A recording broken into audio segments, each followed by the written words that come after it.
Ravie de vous retrouver sur ce plateau spécial sur la semaine de la décennie des personnes d'ascendance africaine.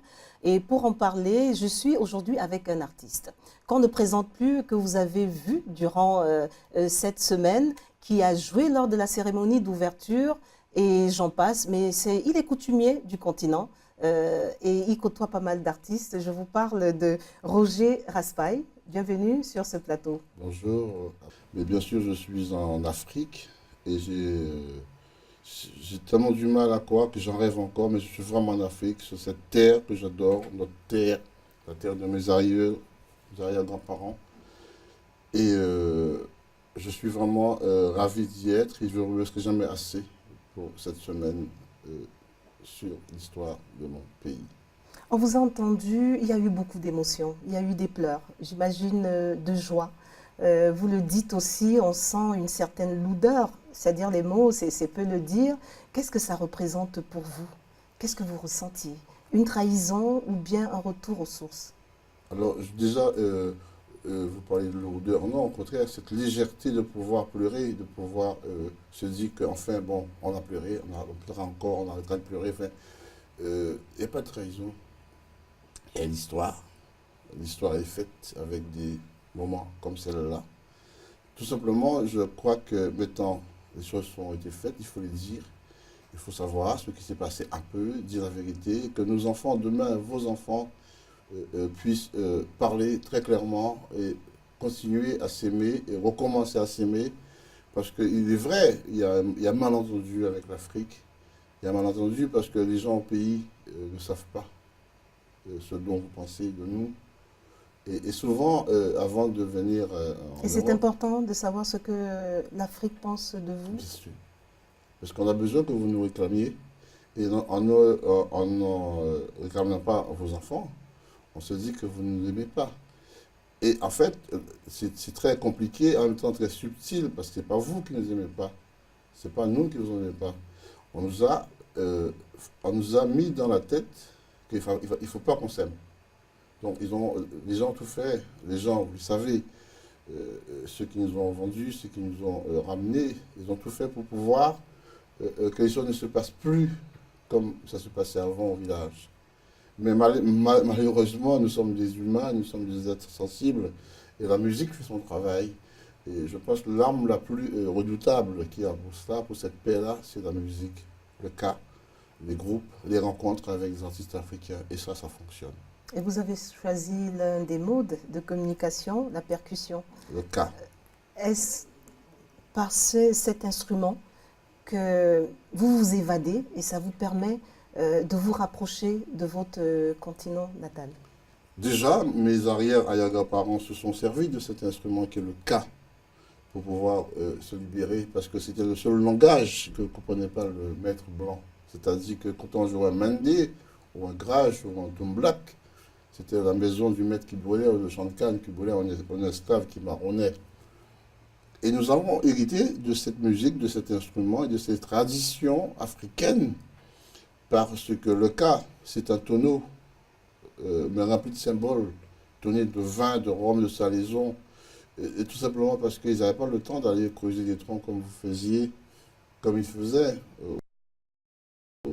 sur le continent, faire un djembé ou un tam-tam, comme vous dites. Ils ont trouvé un tonneau déjà, avec, ils ont mis une peau de chèvre, avec des cordes qu'ils trouvaient sur les bateaux négriers. Ils ont fait très vite pour pouvoir se libérer, ça a duré. Haïti a été un des premiers à se libérer, et puis Napoléon reste à l'esclavage, la Caraïbe. Et la musique continue à faire son travail de libération, mettant de l'esprit, parce que quand on travaille avec des messieurs comme Pierre Akendengue, qui a toujours parlé, c'est en fait c'est le précurseur de cette histoire-là, parce que 30 ans avant, j'étais venu au Gabon, nous en avons parlé, et Pierre est à l'origine un petit peu dans ma tête et dans ma démarche spirituelle Le retour aux de sources. cet retour aux Le sources. retour aux sources. Vous parlez de Pierre Akindingi, c'est souvent avec beaucoup d'émotion. Je sais que vous l'avez rencontré, vous l'avez rencontré à maintes reprises.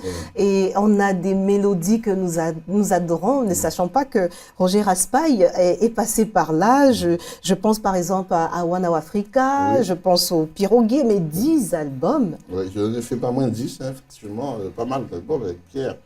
Je dis que je dirais 12 en fait. On a fait beaucoup de disques, beaucoup de concerts à travers le monde.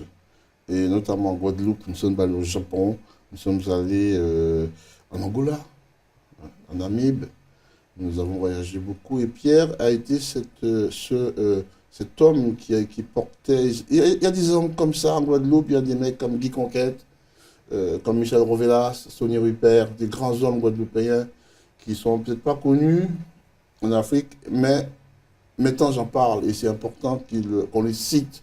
Guy Conquête, Mansoso, Vélo, Carnot, tous ces grands hommes Légitimus, hein, qu'on ne parle pas de nos histoires qui ont fait de la Guadeloupe, puisque la Guadeloupe c'est une toute petite île, mais ô combien immense en sentiment, en qualité, et puis surtout au niveau de la lutte, parce que nous avons eu des grandes luttes, et nous aurons encore des grandes luttes, et là nous avons besoin d'Afrique. Et cette semaine de la décennie, c'est la preuve concrète que désormais on va pouvoir compter sur vous, sur l'Afrique. Et l'Afrique compte aussi sur vous. Permettez-moi de revenir sur cette parenthèse qu'on a ouverte avec Pierre Akindingi. Je sais que vous avez joué avec d'autres grands noms, Papa Wemba qui n'est plus avec nous, paix à son âme. Comment s'est faite la connexion? Qui allait vers l'autre?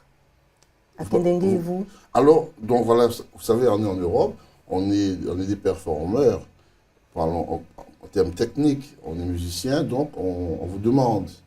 Voilà, je cherche un percussionniste. Et j'ai été demandé par M. Akindingi, qui avait entendu parler d'un percussionniste guadeloupéen qui s'appelait Roger Raspail. Donc Sami Atiba, qui était son percussionniste, m'a appelé. Il dit Pierre, sur ça te joindre.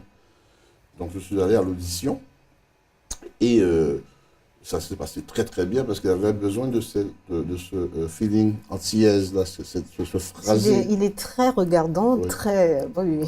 Et un phrasé antillaise. Et donc quand et puis on ne s'est plus quitté. Et ça dure plus de 30 ans aujourd'hui et nous en sommes heureux. Ouais, il n'y a qu'à voir ces percussions, ces musiques, ces belles musiques.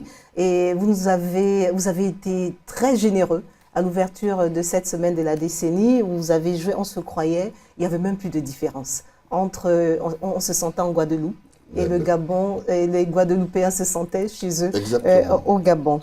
Alors, une semaine sur la décennie pour les afro-descendants, c'est une première en Afrique et on a la chance que ça se passe au Gabon, oui. Avec le concours du Sisiba et sans oublier le ministère de l'économie numérique, oui, en charge de la communication, des arts et voilà. Vous repartez en Guadeloupe. S'il y avait un souvenir que vous gardez de cette visite, ce serait quoi? Que retenez-vous de cette semaine qui vous a été dédiée, qui nous a été dédiée? Oui. Ça veut dire que ce que moi je ressenti maintenant, et ça veut dire que demain je vais peut-être encore pleurer, mais c'est que nous avons décidé d'arrêter de pleurer. Parce qu'on pleure beaucoup. Beaucoup. Parce que... Ouais. Merci. C'est nous qui vous remercions. Roger Raspail, vous êtes chez vous. Merci beaucoup. J'ai entendu les plus hautes autorités dire qu'on va, le chef de l'État en l'occurrence, ceux qui voudront faire passer une loi pour que vous ayez... Pardonnez-moi, c'est l'émotion, hein, je suis désolé, parce que c'est émouvant et je pars ce soir. Je voudrais dire aussi surtout qu'il ne faut pas qu'il y ait un peuple, une communauté qui s'approprie le monopole de la souffrance. Et cette décennie a permis d'en parler officiellement. On n'a pas ce mémorial-là, mais c'est extraordinaire. Et tout à l'heure, je suis passé devant, le militaire m'a dit, vous n'avez pas le droit. Je lui ai dit, monsieur le militaire, hier, j'ai inauguré ce monument. Je suis venu pour aller montrer à mes frères qu'en Afrique, on pense à eux. Eh bien, il m'a laissé aller le militaire. Et normalement, il n'avait pas le droit, mais il m'a dit, allez-y, monsieur. Et j'ai compris que ce militaire aime la Guadeloupe. Et que nous vous aimons. Merci, je sais que vous nous aimez. Nous vous aimons. Je sais que vous nous aimez parce que on le sait, mais le problème, c'est qu'il va falloir que d'autres choses, d'autres initiatives comme ça se font. Et, oui, c'est vrai, on nous a donné beaucoup de moyens. La Guadeloupe, c'est très riche. La Martinique est très riche. On a beaucoup de moyens. Mais il nous manque la maman. Cette affection. Voilà. On vous a enlevé très tôt Ouais. du sein Voilà, maternel. on a notre maman. Et qu'est-ce que vous avez envie d'aller dire à ceux qui n'ont pas eu la chance de venir au Gabon? Ben, je vais leur dire, et je suis en train de leur dire, que nos frères africains, nos cousins, nos cousines nous attendent et leur dire aussi de vous inviter parce qu'il est important que vous veniez voir les conditions, comment nous avons gagné ce combat. Que vous soyez fiers de nous parce qu'on a gagné ce combat. Haïti a gagné ce combat. Ils sont pauvres, mais ils sont indépendants. C'est le premier État noir du monde. On a gagné ce combat, on a gagné nos terres, les Antillais, maintenant c'est des gens. Nous sommes émancipés, les femmes sont belles, les hommes sont.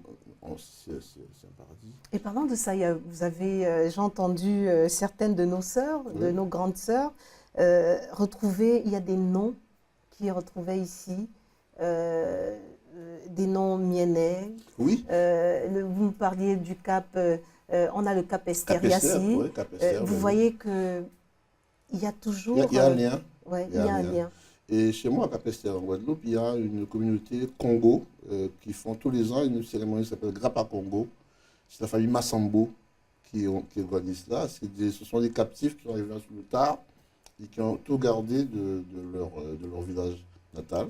Et tous les ans, moi, je vais les voir quand j'ai l'occasion. Donc, je vais participer avec eux. Ça, Grappa Congo, c'est une bénédiction. Et justement, la chanson que je chantais hier, Chawayar, c'est-à-dire Chawayar, c'est transporté. Mais on nous a transportés, mais il ne fallait pas pleurer. Il fallait rester debout. Africain, pas pleurer, maman, mon Dieu. Haïtien, rester debout. Et c'est cela que je chantais hier, que les gens chantaient avec moi. Et une fois qu'on a passé le cap des émotions, il y a également, on réclame réparation. Cela va de Je soi. ne sais pas ce que vous en pensez. Quand on répare le tort qu'on a causé, il y a une partie qui a été dédommagée, Oui. mais ceux qui ont vécu ces blessures profondes ont été oubliés. Ils ont été oubliés, mais je pense que des initiatives comme celle-là, et justement, je parlais du monopole de la souffrance et du dédommagement. Jusqu'à présent, la souffrance, elle est pas bonne pour personne. Donc, que ces gens réclament réparation et que nous pas, ça c'est pas normal. Il faut que tout le monde puisse avoir les mêmes piédestals pour pouvoir récupérer cette réparation et dédommagement, qu'il soit symbolique. Roger Raspail, qu'est-ce qu'on peut vous souhaiter en terminant? De vivre bien la liberté qu'on a durement acquis, de continuer à recevoir l'amour, parce qu'on a toujours besoin d'amour. Merci, belle parole. Et je crois qu'à la maison, ils partagent vos propos. On a toujours besoin d'amour. Et dans toute chose, tant qu'il y a de l'amour, on va au-delà. Merci On dit beaucoup. souvent, tant qu'il y a de la vie, il y a de l'espoir, mais avec l'amour, c'est encore mieux. Merci d'avoir été... Oui. Je profite pour remercier monsieur le ministre de la Culture gabonais. Nous avons un très bon contact, monsieur le ministre. Nous vous remercions beaucoup de cette invitation. Et n'oubliez pas qu'on nous a mis d'accord pour ce jumelage entre Cap Esther et Cap Esteria. Et ce sera un pas vers nos retrouvailles. Merci au gouvernement gabonais et au président de la République gabonaise. Merci beaucoup. Quant à vous à la maison, il ne nous reste plus qu'à leur dire merci, d'avoir partagé ces moments avec nous. Bon retour. Merci beaucoup. Revenez chez vous quand vous voulez. Bonne suite de programme à vous à la maison et l'information continue.